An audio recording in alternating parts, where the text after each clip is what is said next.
जय राधा माधव कुंज बिहारी। सब बोले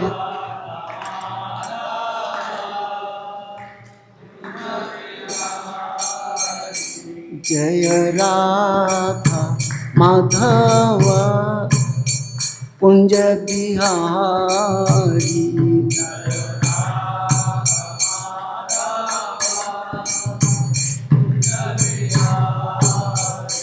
जय गोपी जन वल्लभ गिरवरधारी।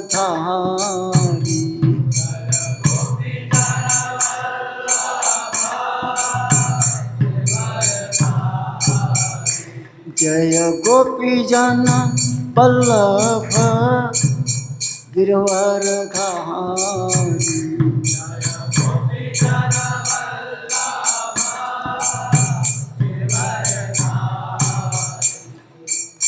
यशोदानंदन ब्रज जन रंजन।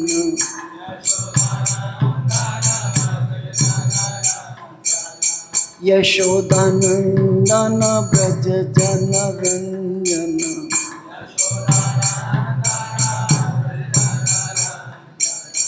यमुना तीर वनचारी।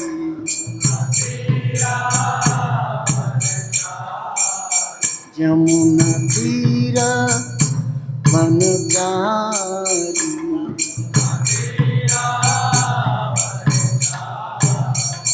जय राधा माधव कुंज बिहारी।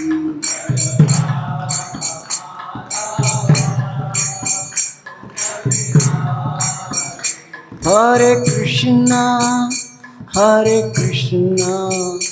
कृष्ण कृष्ण हरे हरे, हरे राम राम राम हरे हरे। बोले हरे कृष्ण महामंत्र।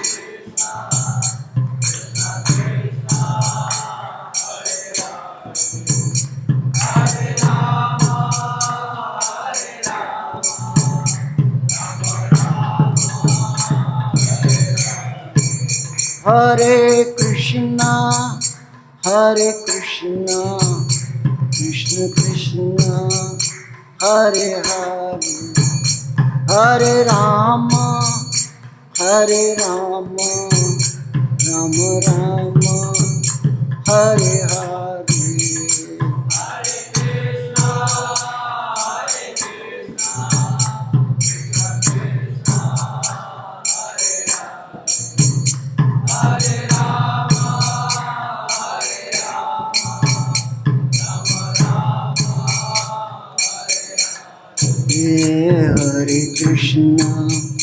हरे कृष्णा कृष्ण कृष्ण हरे हरे, हरे राम राम राम हरे हरे।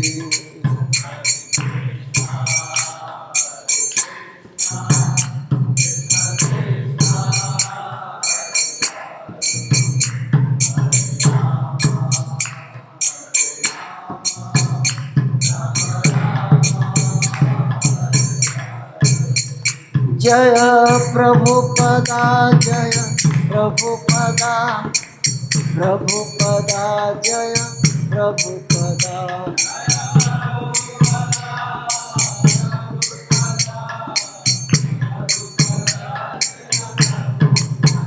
जय जय प्रभुपाद प्रभुपाद प्रभुपाद प्रभुपाद।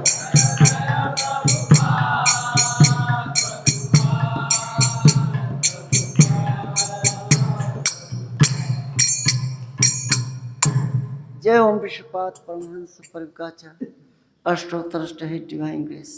ऐसे भक्त वेदांत स्वामी श्री प्रभुपाद महाराज की जय। इस्कान फाउंडाचार्य सिद्ध होवर जगत गुरु श्री प्रभुपाद महाराज की जय। जय ओम विश्वपाद परमहंस परिव्राजकाचार्य अष्टोत्तरष्ट हिट डिवाइन ग्रेस। भक्ति सिद्धांत सरस्वती गोस्वामी श्री प्रभुपाद महाराज की जय। अनंत कोटि वैष्णव की जय। नामाचार श्रीदास ठाकुर की जय। प्रेम से कहो श्री कृष्ण चैतन्य प्रभु नित्यानंद। श्री अद्वैत गदाधर शिव सद गौर भक्तवृंद की जय। श्री श्री गौर निताय की जय। श्री श्री पंच तत्व की जय। श्री श्री राधा माधव ललिता विशाखा जी की जय। श्री सीताराम श्री भक्त हनुमान जी की जय। श्री प्रभुपाद बुक्स मैराथन की जय। इस्कान रोहिणी भक्तवृंद की जय। तैगोर Premanand. All grace from devotees, all grace from devotees, all grace from devotees, all Guru Sri Guru and Gaurang. Om Namo Bhagavate Vasudevaya. Om Namo Bhagavate Vasudevaya. Om Namo Bhagavate Vasudevaya. Shrimad Bhagavatam पंचम स्कंद अध्याय 4 श्लोक संख्या 17। इस अध्याय का नाम है भगवान ऋषभदेव के लक्षण। ये जो श्लोक है गद्य रूप में है, तो उसको हम एक बार से पढ़ लेंगे।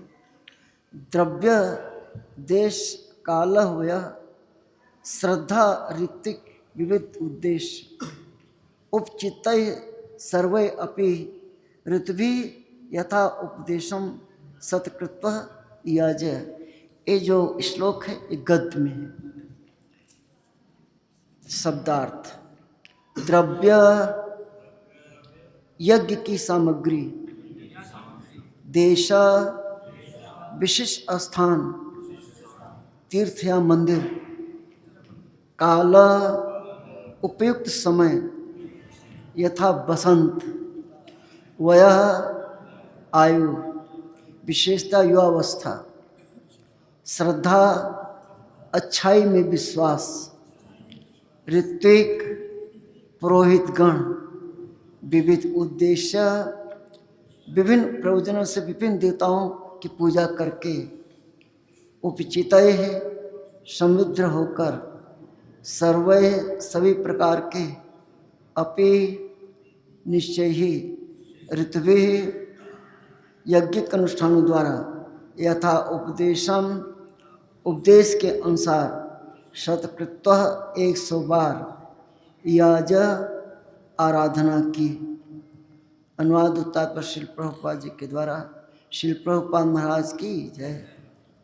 भगवान ऋषभदेव ने शास्त्रों के अनुसार सभी यज्ञों को 100 बार संपन्न किया और इस प्रकार से भगवान विष्णु को भी सभी प्रकार से संतुष्ट किया।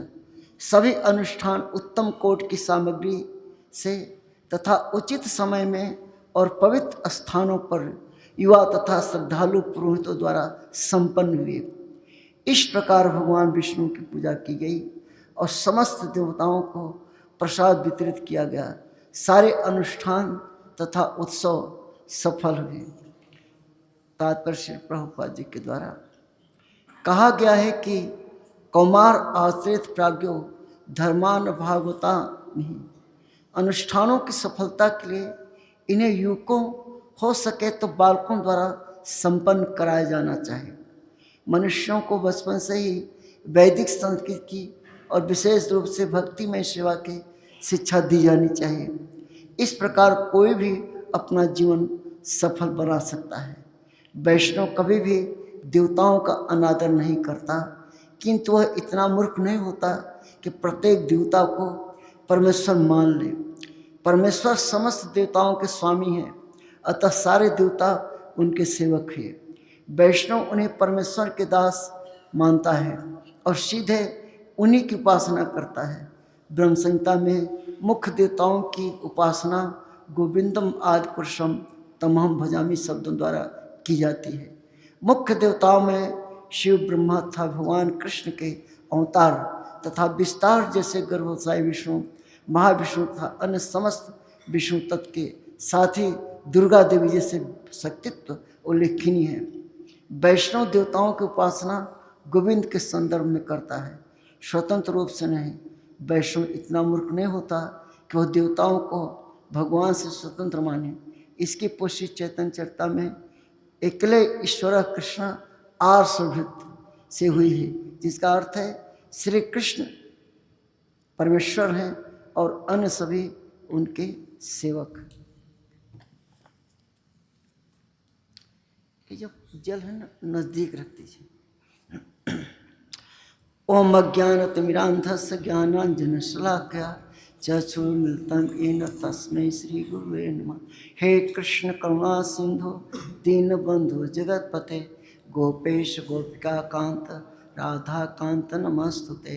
तप्त कांचन गौरांगी राधे वृंदावनेश्वरी वृषभानुसुते देवी प्रणमामि हरिप्रिये।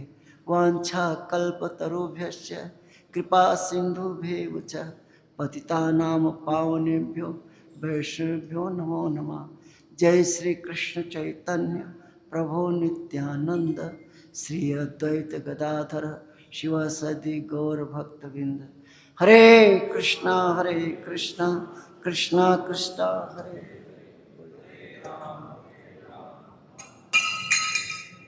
पानी ठंडा है, पानी गुनगुना रहना चाहिए।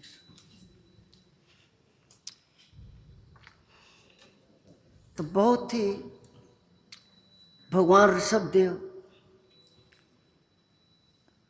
जब प्रकट हुए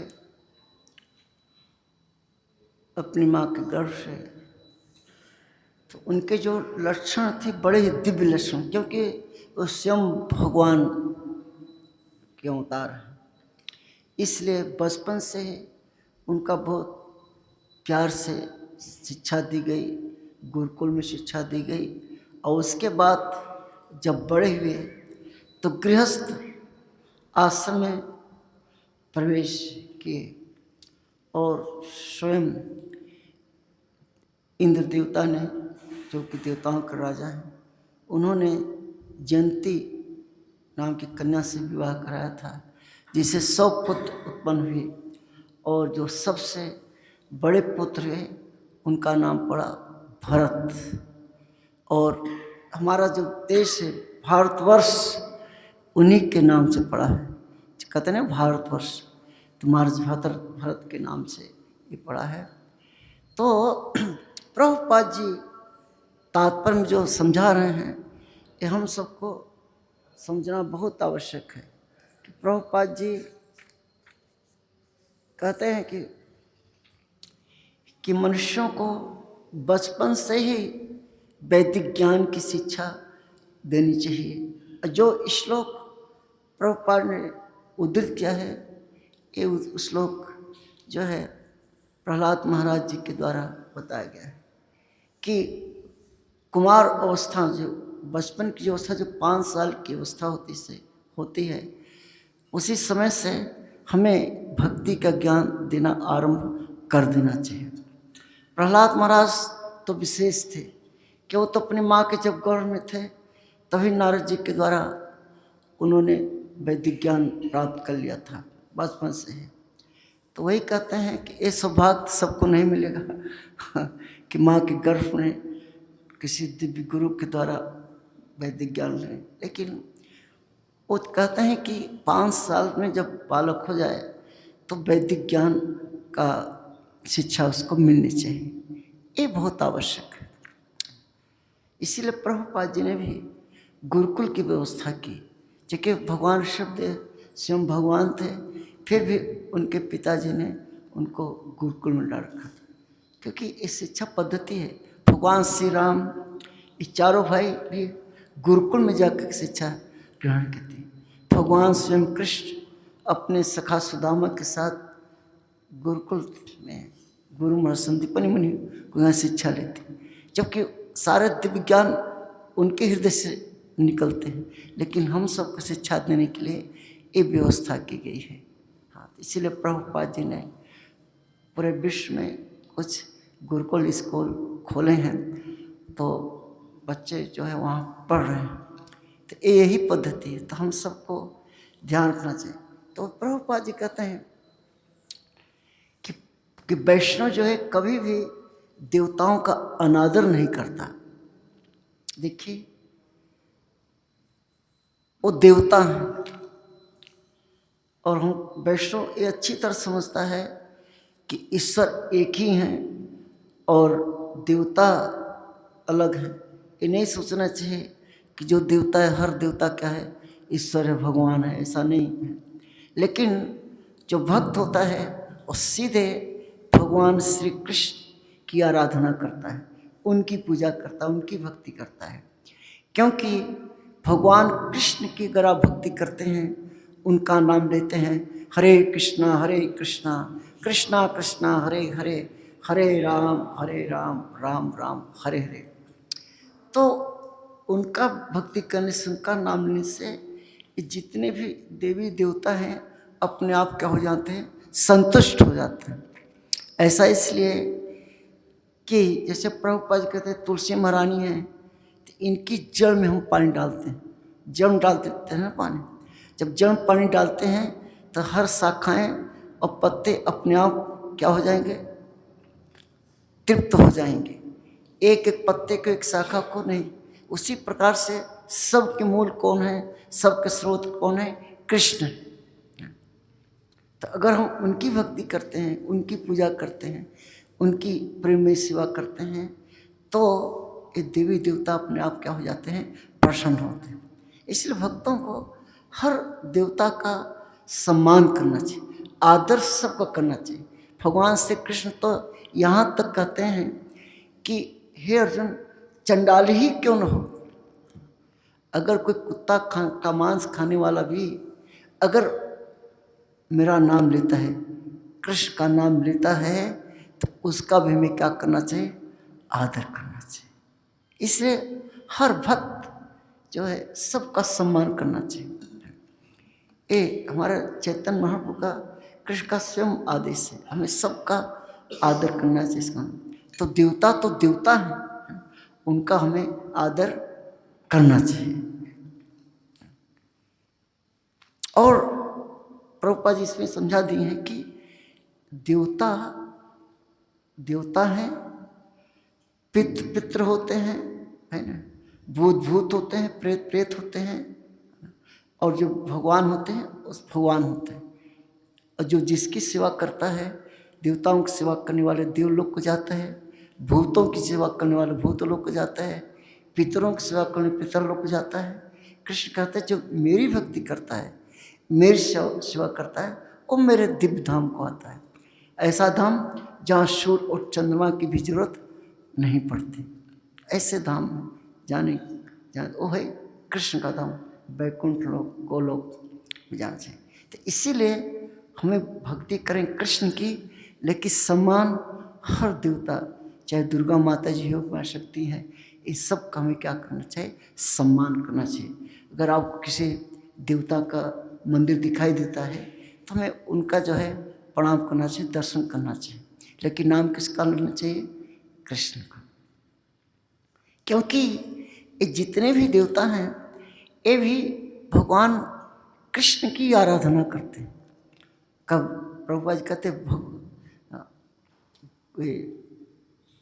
प्रभुपाद जी इसमें बता रहे थे कि जो गोविंदम आदि पुरुषम तमाम भजामि, ब्रह्मा जी कहते हैं कि ईश्वर परमा कृष्ण सच्चिदानंद विग्रह अनादिर आदि गोविंदम सर्व कारण।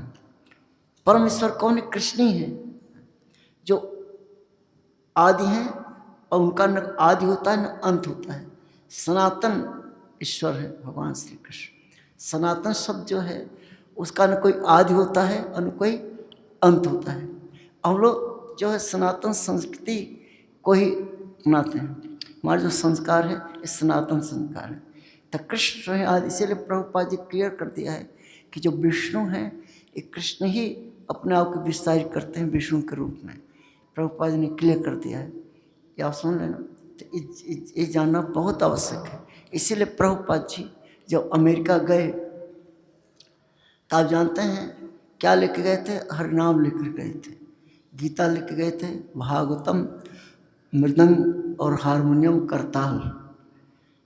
और इसी के बल पर श्री प्रभुपाद जी ने इतना बड़ा मूवमेंट खड़ा कर दिया, इस्कॉन की स्थापना कर दी। देखिए, तो भगवान के नाम में बड़ी शक्ति है। हमें हरिनाम का जितने जप करेंगे, कीर्तन करेंगे, उतने भगवान हमसे क्या होंगे, प्रसन्न होंगे। तो ये जो आप नाम ले रहे हैं, ये कोई साधारण नाम नहीं है, क्योंकि कल काल नाम रूप कृष्ण अवतार। इस कलयुग में भगवान श्री कृष्ण अपने नाम के रूप में क्या है, अवतरित है, अवतार लिया हुआ है। तो कृष्ण में और कृष्ण के नाम में कोई अंतर नहीं।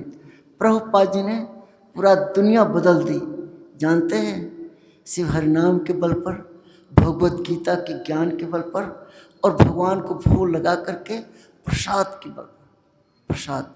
इसलिए इस्कॉन में पूरे वर्ल्ड में आप कहीं भी जाइए, कोई कार्यक्रम होता है तो को हमारे भक्तों को नाचते हैं, गाते हैं, कथा कीर्तन करते हैं, और बाद में क्या पाते हैं, प्रसाद। ये तीन हमारा बेसिक चीज़ है, क्योंकि कृष्ण प्रसाद में और स्वयं कृष्ण में कोई अंतर नहीं है। इसीलिए हमारे प्रसाद भाल में प्रभुपाद जी लिखवाया करते थे कि कृष्ण और कृष्ण प्रसाद में कोई अंतर नहीं है। तो हमें प्रसाद का भी क्या करना चाहिए, आदर करना चाहिए, सम्मान करना चाहिए। हमें उतना ही लेना चाहिए जितना हम उसको समाप्त कर सकें, छोड़ना नहीं चाहिए। इसीलिए प्रभुपाद जी ने कहा कि जो प्रसाद बनाना भी एक कला है, और सर्विस करना उससे भी बड़ी कला है। जो प्रसाद खिलाता है वो भी बड़ी कला है। जैसे हमारे मायापुर में हम जो है कैसे प्रसाद शुरू कर, एक लाइन सब बैठते हैं, एक एक आइटम आता है और थोड़ा थोड़ा दे के चले आ जाते हैं, है ना, उसका फिर चलते हैं। ये प्रभुपाद जी का सिस्टम था कि हम थोड़ा थोड़ा दें, जितनी बार मांगे उतनी बार दें। ये नहीं कि एक बार हम भर लिए और बाद में खाए नहीं जा रहा है, ये अच्छा नहीं, क्योंकि अनादर नहीं कर सकते। तो जहाँ हम प्रसाद का अनादर नहीं कर सकते, और एक सपाचक जो कुत्ता खाने वाला चंडाल है उसका हम अनादर नहीं कर सकते, तो देवताओं का अनादर हम कैसे कर सकते हैं। इसीलिए हमें सब देवताओं का आदर करना चाहिए। ये प्रभुपाद जी इस तात्पर्य में समझा रहे हैं। लेकिन नाम किसका करना है, भक्ति किसका करना है, कृष्ण का। इसलिए कि देवताओं पर भी मुसीबत आती है। आप बताएंगे कि सतयुग में भी देवताओं पर मुसीबत आई थी, किसने किया था, कौन बताएगा? हाँ, अब देखिए सतयुग में प्रहलाद महाराज के पिताजी, उनका क्या नाम था, हिरण्यकश्यप, कितना आतंक मचाया था। आप सोचे, उन्होंने तो पूरे देवताओं को भगा दिया था, और स्वर्ग के सिंहासन पर, इंद्र सिंहासन खुद बैठ गए थे, और आदेश जारी कर दिया था कि जितने भी देवता हैं डेली उपहार लेकर के हमारे सामने नतमस्तक हाजिर लगाएंगे। आप सोचिए, इतना बड़ा दहशत थी। लेकिन भगवान ने नरसिंह रूप का अवतार लेकर के उनका भी क्या किया, कल्याण किया। ये है भगवान। त्रेता युग में आप लोग सब जानते हैं, रावण का बड़ा आतंक था, आसन बहुत बड़ा आतंक, इतना बड़ा आतंक था कि रावण के डर से एक पृथ्वी टगमगाती थी, समुद्र शांत हो जाता था उसको देखकर। जब सूर्य की ओर से रावण देखता था तो सूर्य भगवान निस्तेज हो जाते थे, है ना। हनुमान जी के पिताजी वो भी डरते थे, पवन सब, और अपने राज्य में सब में काम पे लगाया हुआ था। अग्नि देवताओं का तब तक किचन में काम करोगे, हनुमान जी के पिताजी से होता तुम झाड़ू लगाओगे, क्या उसका। तब सारे देवता मिल करके किसके पास गए थे, भगवान के पास गए थे। भगवान ने कहा कि आप चिंता मत करिए, हम अयोध्या में महाराजा दशरथ के घर हम प्रकट हो गए, अपने चारों अंश के साथ भगवान प्रकट हुए और रावण का क्या किया, वध कर दिया। आप सोचिए, ये है भगवान। तो इसीलिए हमें उनकी आराधना करनी चाहिए, सेवा करनी चाहिए, जिनकी आराधना देवता लोग भी करते हैं, सब करते हैं। तो इसीलिए प्रभुपाद जी समझा रहे हैं कि हम हरे कृष्ण महामंत्र का जप करेंगे, भगवद गीता का अध्ययन करेंगे, तब हमारा जीवन क्या हो जाएगा, सार्थक हो गया। कल जो है मोक्षदा एकादशी, कल क्या है, मोक्षदा एकादशी के दिन ये जो भगवद गीता का ज्ञान भगवान श्री कृष्ण अर्जुन के माध्यम से हम सबको दिया था। अर्जुन को माध्यम बना, लेकिन इस संदेश किसके लिए, हम सब के लिए। इसलिए पूरे इस्कॉन वर्ल्ड में प्रभुपाद जी सिस्टम बना है कि मोक्षदा एकादशी जिस महीने आती है, अर्थात दिसंबर में, हमेशा दिसंबर में आती है, तो पूरे महीने को हम क्या करते हैं, गीता मैराथन के रूप में मनाते हैं। क्योंकि प्रभुपाद जी की इच्छा है कि एक गीता जो है, भगवद गीता जो भगवान की दिव्य वाणी है, एक घर घर तक पहुंचनी चाहिए। राइट, हर हाथ में गीता होनी चाहिए। ये किसका जिम्मेदारी है, ये हमारी जिम्मेदारी है कि हम प्रभुपाद जी के इस दिव्य संदेश और आदेश को हम अपनाएंगे और घर घर गीता पहुंचाएंगे। कोई भी घर नहीं छोड़ना चाहिए। प्रभुपाद जी इसीलिए दुनिया की जितनी भाषा है, हर भाषा में गीता इस्कॉन के द्वारा उपलब्ध की गई। कोई नहीं बोल सकता कि हमको तेलुगु में चाहिए। अगर आपको तेलुगु में चाहिए तो तेलुगु में, जिस भाषा आप जानते हैं उस भाषा में गीता उपलब्ध है। हमारा कर्तव्य है कि हर भाषा में गीता मंदिर रहना चाहिए, और जो जिस भाषा डिमांड करे उसको देना चाहिए। लोग तो लेना नहीं चाहते, लेकिन हमें उनको देना पड़ेगा, कि लेने कोई नहीं आता, देना पड़ता है। तो हमें खुद लोगों को जा करके ये गीता देनी है, ताकि वे अपना जीवन क्या करें, सार्थक कर सकें। तो पूरे विश्व में इसमें इस्कॉन के द्वारा गीता मैराथन किया जा रहा है। अब मुझे मालूम है कि रोहिणी मंदिर का भी कुछ लक्ष्य होगा गीता बांटने का। तो वो लक्ष्य जो निर्धारित किया गया है कि समुराय जो टेम्पल प्रेसिडेंट हैं इनके द्वारा, तो उस लक्ष्य को पूरा करने के लिए जितने भक्त हैं सबको लगना चाहिए, है ना, क्योंकि सबको सेवा करने का अवसर मिलता है। अब प्रभुपाद जी बड़े प्रसन्न होते हैं कि आज पूरी दुनिया में जो लोग भक्त बन रहे हैं, जुड़ रहे हैं, सिर्फ प्रभुपाद जी की पुस्तक के माध्यम से, चाहे गीता हो, कोई भी प्रभुपाद कृष्ण बुक हो, कोई भी गीता, हर गीता इसलिए पुस्तक वितरण मैराथन करते हैं कि हर प्रभुपाद जी के हर ग्रंथ जो है क्या है, वो उत्साह भरने वाला, भक्त बनाने वाला है। तो जितने भक्त बने हैं निश्चित रूप से कोई न भक्त उनको गीता दिया होगा, कोई पुस्तक दी होगी। जैसे हम यहाँ पर मौजूद हैं, हमको हमारी पहली पुस्तक थी कृष्ण की ओर। जो पहली किताब हमको आदिकेशव प्रभु और हनुमान दास प्रभु, आदिकेशव प्रभु आजकल अमेरिका में, उन्होंने हमको पहली किताब दिया था क्या, कृष्ण की ओर। उसके बाद फिर Bhagavad Gita as it is हमको मिली, और फिर प्रभुपाद जी का प्रवचन सुना और आज आपके सामने है। सोचिए, तो इस सारा प्रभाव किसका है, गीता का। प्रभुपाद जी के पुस्तकों का बड़ा प्रभावशाली है। आप जानते हैं जब प्रभुपाद जी भगवत दर्शन दिल्ली से प्रकाशित कर रहे थे, तो धूप में खुद अपने सर पर रख करके वो कर्नाटक में जा करके बेचते थे। प्रभुपाद जी कभी फ्री में नहीं दिया। प्रभुपाद चाहते थे कि जो चीज़ इतनी मेहनत से बनती है उसको हम फ्री में देंगे, क्योंकि फ्री में लोग वैल्यू नहीं देते। जब आदमी पैसा दे करके कोई चीज़ लेता है तो उसको कीमत कर समझता है। तो प्रभुपाद स्वयं जो है इसको बेचते थे। तो एक बार एक हमारे भक्त हैं, वो दिल्ली में रहते हैं, एक सत्य घटना है। वो उनका फ़ोन आया हमारे पास, तब मैं पंजाबी बाग मंदिर का प्रेसिडेंट था, उस समय घटना है। हम बैठे थे ऑफिस में, एक फ़ोन आया। तब हमारा एक स्टाफ क्लास का मंदिर बन रहा था, तो वहाँ का लाइन काम नहीं कर रहा था, कि सब उथल पुथल हो गया था।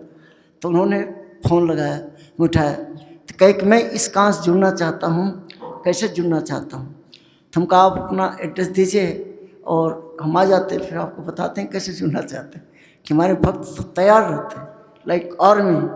आर्मी की तरह हमारे भक्त एक्टिव रहते हैं और तैयार हो, कोई कहे कि हाँ आ जाए तो तुरंत जाना चाहिए, राइट। गए तो वो व्यक्ति जो अपने ऑफिस में बैठे थे, कहे कि मैं इस काम से जुड़ना चाहता हूँ, जुड़ना कैसे जुड़ना चाहता हूँ। तो बिजनेसमैन है, हम कहा 2 प्रकार से जुड़ने की विधि है, या तो हमारी तरह फुल टाइम भक्त बन जाओ, पहली विधि तो है, और दूसरा चूँकि आप बिजनेसमैन हैं आप हमारे इस्कॉन के आजीवन सदस्य बन जाइए। तो कहे कि कितना है, तो मैंने बताया 9,999 जो भी था बताया कि ये हमारे लिए आसान है, भक्त तो नहीं बनूंगा लेकिन सदस्य में बन जाओ। सदस्य बन गए। फिर हम लोग बुक सेट गाड़ी में रखे रहते थे, तो उनको दिया, इतनी सारी किताबें दिया। जानते हो वो कैसे, उनको कहाँ से एड्रेस बना था, उनके एक रिलेटिव नोएडा में रहते हैं, उन्होंने एक भगवत दर्शन दिया था उनको। अब भगवत दर्शन उनको इतना अच्छा लगा, पूरी भगवत दर्शन पढ़ लिया, तो उसमें जो आर्टिकल थे बहुत प्रभावशाली हुआ। तब जो है लास्ट में भगवत दर्शन में एड्रेस फ़ोन नंबर होता है, तब फ़ोन नंबर मिला था। तो 1-2 रुपये की भगवत दर्शन, उसमें इसकी कीमत 2 रुपये हुआ करती थी। 2 रुपये की भगवत दर्शन पढ़ने के बाद वो क्या बन गया, आजीवन सदस्य बन गया। कितना लक्ष्मी आई, 9,999। 2 रुपये की भगवत दर्शन पढ़ने से वो आदमी मेंबर बन गया। फिर हमको बोले उन्होंने कि आप कल इसी टाइम हमारे पास आइए। तो हम जब दूसरे दिन गए तो उन्होंने 4 लोगों को और मेंबर बना दिया। तो 45,000 रुपये सिर्फ 2 रुपये की पुस्तक ने दिया। कितना दिया? अब कितनी फैमिली जुड़ गई? 5 फैमिली जुड़ गई, 4 और नहीं जुड़ गए, वो 5 जुड़ गए। और अंत में जुड़ने के बाद वो लोग दीक्षा भी ले लिए, दीक्षित हो गए। सोचिए ऐसा होता है। इसीलिए प्रभुपाद जी कहते हैं कि कोई भी पुस्तक हमारी प्रभावशाली है, बस वो किसी न किसी तरह से हाथ में पहुँचनी चाहिए। वो अपने रिश्तेदार के यहाँ गए थे, तो उन्होंने उनको भगवत दर्शन दिया कि आप भक्ति में इसको पढ़िए। देखिए तो इस तरह से कितने उदाहरण पड़े हैं कि भक्त लोग बनते हैं प्रभुपाद जी की पुस्तक पढ़ करके, प्रवचन सुन करके। ये आप जान लीजिए। आप देखेंगे रुक्मिणी कृष्ण से कितने भक्त हैं जो कि प्रभुपाद जी की पुस्तक पढ़ कर, प्रवचन सुनकर, एसोसिएशन लेकर के भक्त बन गए। सोचिए कृष्ण मुरारी प्रभु उसके उदाहरण से बहुत से लोग जुड़े। यंग और संस्था जो है, देखिए इसमें प्रभुपाद कहते हैं युवा।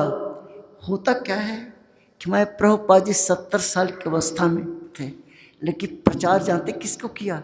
युवाओं के बीच में। ये पीस जो बिगड़े हुए यंग यूथ होता है, राइट, नशा करता है, सब कुछ करता है, ऐसे के बीच में। और उसका फल क्या मिला कि यूथ हमसे जुड़ गए, राइट। अब प्रभुपाद जी के संग से उनका सारा रंग बदल गया। वो भक्ति के रंग में क्या गए, रंग गए। अब से ऐसा हो गया और सब नाचने लगे, गाने लगे, आनंद गए।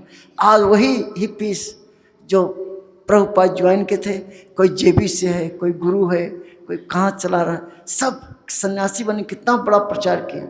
ऐसे होता है। तो हमारी संस्था में हमेशा युवा लोग रहते हैं। क्यों? क्या हम युवाओं के बीच में क्या करते हैं?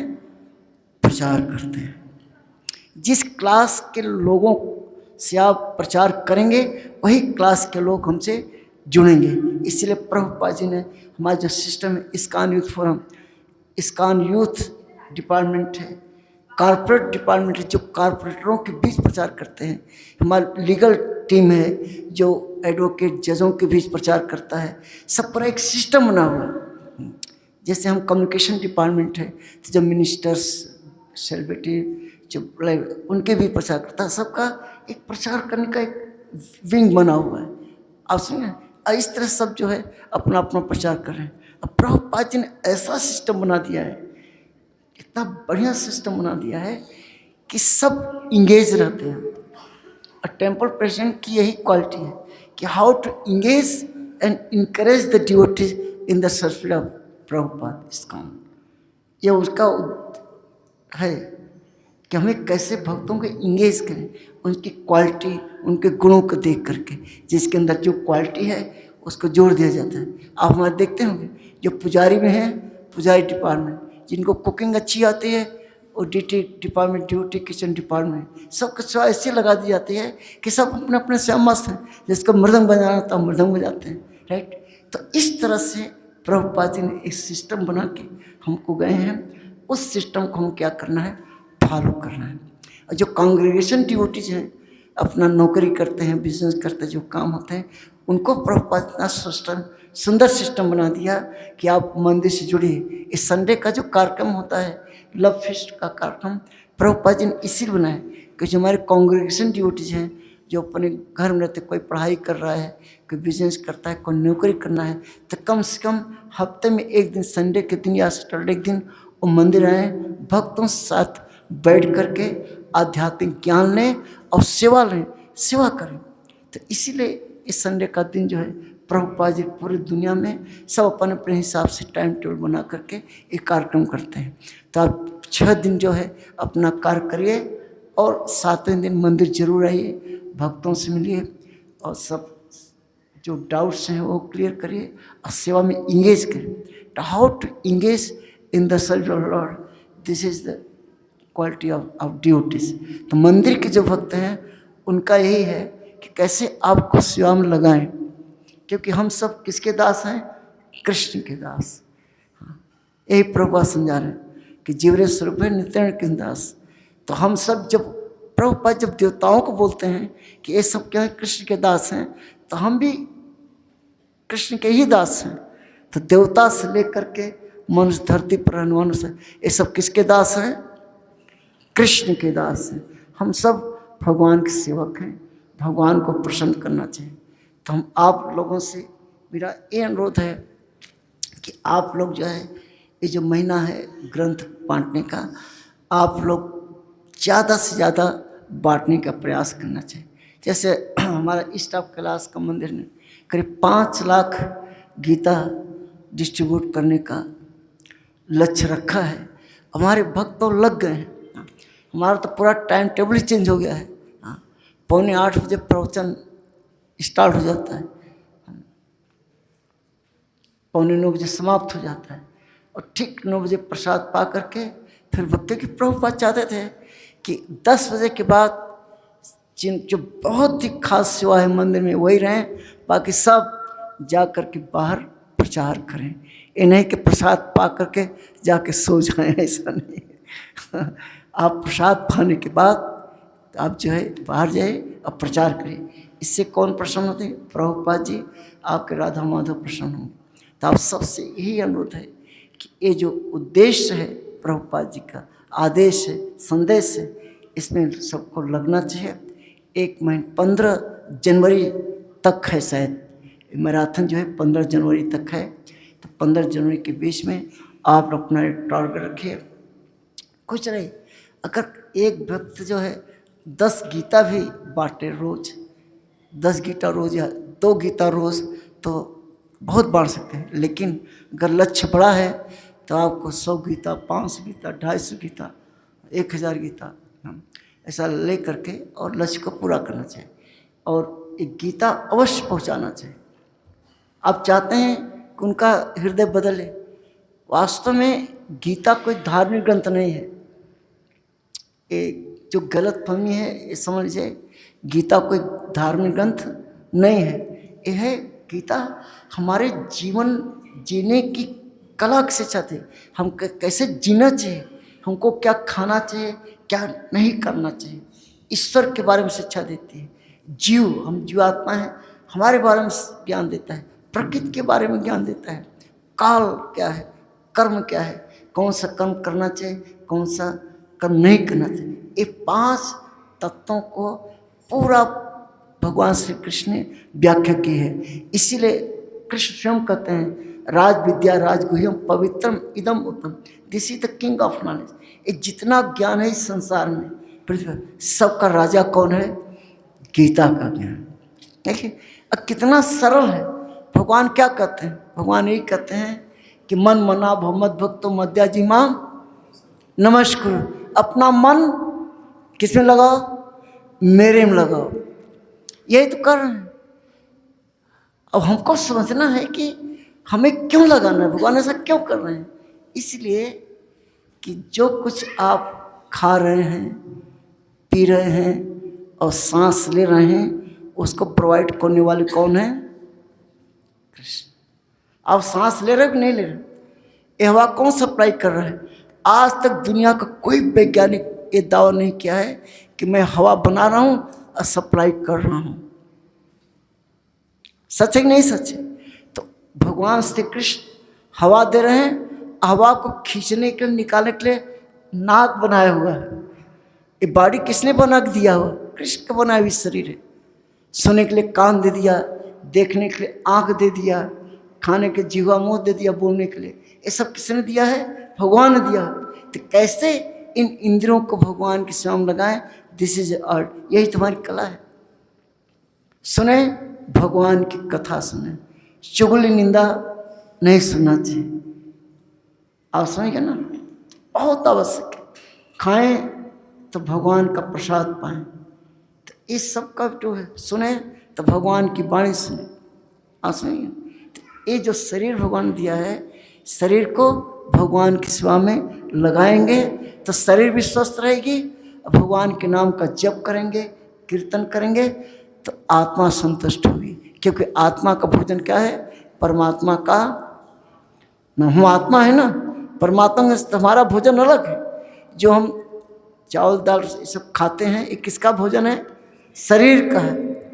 आत्मा का भोजन क्या है? जो अभी आप पा रहे हैं, भगवान का दर्शन, भगवान के नाम का जप, भगवान की कथा। ये किसके लिए है? हमारे लिए। तो प्रभुपाद जी जब संस्था बनाई तो उन्होंने इस सिस्टम रहा कि 4:30 बजे से लेकर के 9 बजे तक हमें अपना भोजन लेना है आत्मा के लिए। तो सुबह 4:30 बजे से लेकर के 9 बजे तक जो कार्यक्रम किसके लिए? हमारे लिए है, अपने लिए है, आत्मा के लिए है। और ठीक 9 बजे के बाद कहाँ जाना है? प्रसादम हाल में। तब किसको खिलाना है? शरीर को। पहले अपना भोजन लेना है, फिर शरीर को खिलाना है। और जब दोनों तृप्त हो जाएं, आप और शरीर जब दोनों तृप्त हो जाएं, तब क्या करिए? प्रचार में लग जाइए। ये प्रभुपाद जी का बनाया हुआ सिस्टम, इस सब को फॉलो करना चाहिए। प्रभुपाद चाहते थे कि नो मंगल आरती नो प्रसाद। इसे जो भक्त मंदिर के प्रेमिसेस में रहते हैं उनको मंगल आरती अवश्य आना चाहिए, अनैत प्रसाद नहीं पाना चाहिए। आप समझेंगे, बहुत जरूरी है। क्योंकि इस नियम प्रभुपाद जी का बनाया हुआ है। अब प्रभुपाद कहते थे you love me follow me. अगर मुझसे प्रेम करते हो तो जो मैं कहता हूं करो। भगवान खुद कर रहे हैं कि अपना मन मेरे में लगाओ, मेरी भक्ति करो, मुझे प्रणाम करो। और जो लोग नहीं करते इनका प्रेम भगवान से है ही नहीं। भगवान कहते हैं पत्रम पुष्पम फलम त्वयम। पत्र पुष्प फल जल जो सात्विक आहार है उसका मुझे भोग लगाओ।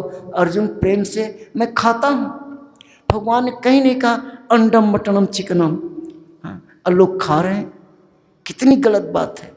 तो क्या खाना चाहिए, क्या नहीं खाना चाहिए, ये सब गीता भगवान ने बताया है। सात्विक आहार ही हमको लेना चाहिए और सात्विक आहार का भोग लगाना चाहिए। इसलिए भगवान 3 अध्याय 13वें श्लोक में भगवान कहते हैं कि जो भोग लगाए बिना खाता है अर्जुन पाप खाता है। तो आप लोग खुद भगवान का भोग लगा करके प्रसाद में पाइए और घर घर जाके गीता दीजिए। उनको भी सिखाइए कैसे भगवान को भोग लगाया जाता है। आप जो खा रहे हो, मांग रहे हो, आप पाप खा रहे हो। तो ये शिक्षा हमको देना चाहिए। यही शिक्षा हम यहाँ देते हैं, यही शिक्षा आपको जो है घर में जाकर देना चाहिए कि हमारी संस्था प्रचार की संस्था है। आज पूरे वर्ल्ड में इस्कॉन के 1400 केंद्र खुल गए, पूरे दुनिया में। कितने? 1400। अब सोचिए, तो ऐसे थोड़ी हुआ कि आप मेहनत कर रहे हैं, आप प्रचार कर रहे हैं। हमारे जो कांग्रेगेशन है सब लिए हैं, ये सब जाके घर घर प्रचार करें। एक प्रचार का फल है कि इस्कॉन जो है संस्था बड़ी तेज़ी से आगे क्या कर रही है? बढ़ रही है। क्योंकि आप लोग क्या कर रहे हैं? प्रचार कर रहे हैं। तो प्रचार ही सार है। ये प्रभुपाद जी का सिद्धांत है, प्रचार ही सार है। तो 10 बजे के बाद सिर्फ प्रचार करना चाहिए। और उसके बाद प्रभुपाद जी चाहते थे कि सब जो है 5 बजे तक वापस आ जाएं, 5 बजे आकर के प्रसाद पाएँ, अच्छा 6:30 बजे फिर संध्या आरती करें। आश्रम प्रबंध ऐसा सिस्टम ना है कि सुबह 9 बजे प्रसाद लेकर के आप लोग बाहर जाइए प्रचार करिए, उसके बाद आइए नहा धोकर फिर प्रसाद पाइए, राइट, नाचिए गाइए और दूध पी करके सो जाइए। प्रभुपाद चाहते थे कि प्रसाद बने, हमारे भक्तों को गर्म दूध अवश्य मिलना चाहिए। हमारे भक्तों में ये इस्कॉन में एक परंपरा है कि हम भक्तों को गर्म दूध 1 गिलास देते हैं, बहुत ज़रूरी है, क्योंकि 9 बजे प्रसाद हो जाते हैं, एनर्जी लास्ट होती है प्रचार में, तो आए तो फिर एनर्जेटिक बनिए। तो उसके लिए क्या है, फिर प्रसाद पाइए, कीर्तन करिए और दूध पी के सो जाइए और उसके बाद फिर अपने काम में लग जाए। तो क्या सिस्टम प्रभुपाद जी ने है, हम बस सिर्फ सिस्टम को फॉलो करना है। तो आप सबसे यह अनुरोध है कि आप लोग जो है करिए। देखिए इस्कॉन पूरे विश्व में गीता की वजह से सम्मान मिल रहा है। आप जो प्रसाद वितरण कर रहे हैं ना, खिचड़ी प्रसाद, इस्कॉन का पूरे दुनिया में फेमस है। खिचड़ी का प्रसाद जो भी आता है खिचड़ी का प्रसाद पाता है। आपके यहाँ भी लोग प्रसाद पूरे दुनिया कहीं चल खिचड़ी का प्रसाद सब खिलाते हैं। और संडे का जो फीस्ट होती है उसमें खिलाते हैं। कोई भी हमारा कार्यक्रम होता है, पंडाल प्रोग्राम को जो है उसमें क्या कर रहे हैं, प्रसाद खिलाते हैं, भरपेट का प्रसाद खिलाते हैं। क्यों? क्योंकि प्रसाद पाने से आपकी आत्मा क्या हो जाती है, तृप्त हो जाती है। जैसा करेंगे आहार वैसा बनेगा विचार, कि विचार और मन शुद्ध होता है प्रसाद पाने से भी। आप समझे, इसलिए प्रभुपाद जी का इस सिस्टम है, इसको आप लोग फॉलो करें। अभी गृह मंत्रालय ने करीब 15 गीता मंगवाई थी फ्रेंच भाषा में, क्योंकि फ्रेंच विदेशी लोग आते हैं ना, तो हमारे पास 5 ही थी, तो 5 वो लेके विदेश मंत्रालय ने 100 गीता रखा हुआ है।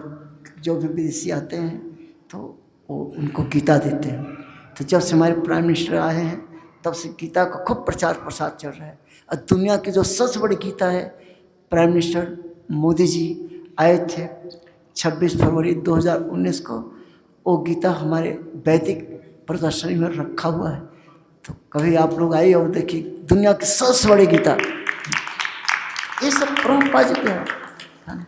तो खूब गीता का प्रचार करिए और हमारे प्रभु जी का हाथ मजबूत करिए कि समुरारी प्रभु का जो टारगेट दिया हुआ है, जिनका टारगेट नहीं दिया है वो ले सकते हैं।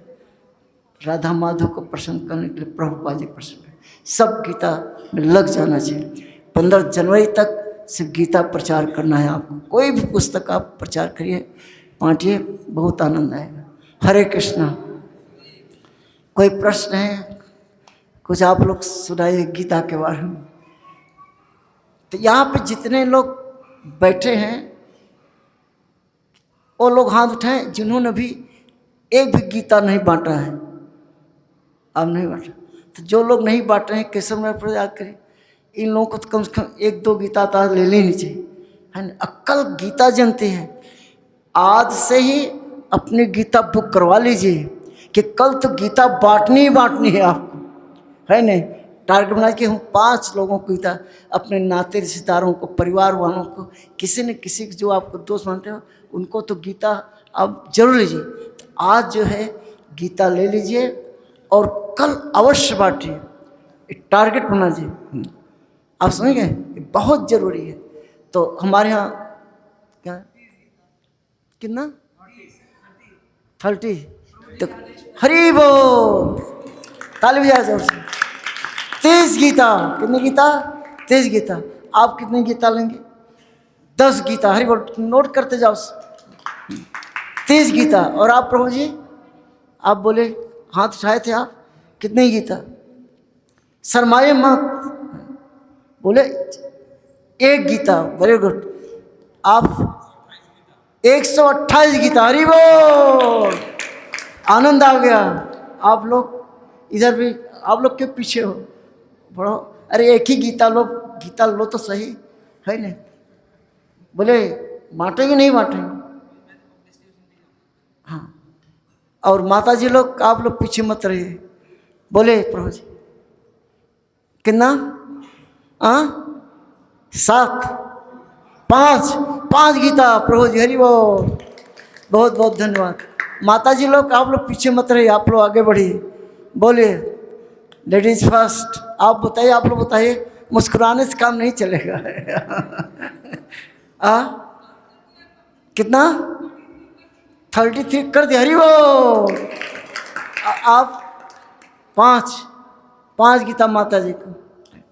और कोई बहुत, कल एकादशी है, मोक्षदा एकादशी।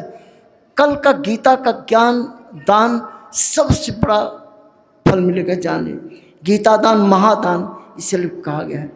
तो जिन्होंने गीता का आज प्लेस किया है उनको भी धन्यवाद। और जो सोच रहे हैं कि बाद में, तो आप प्रभु जी से मिल करके आप ले सकते हैं।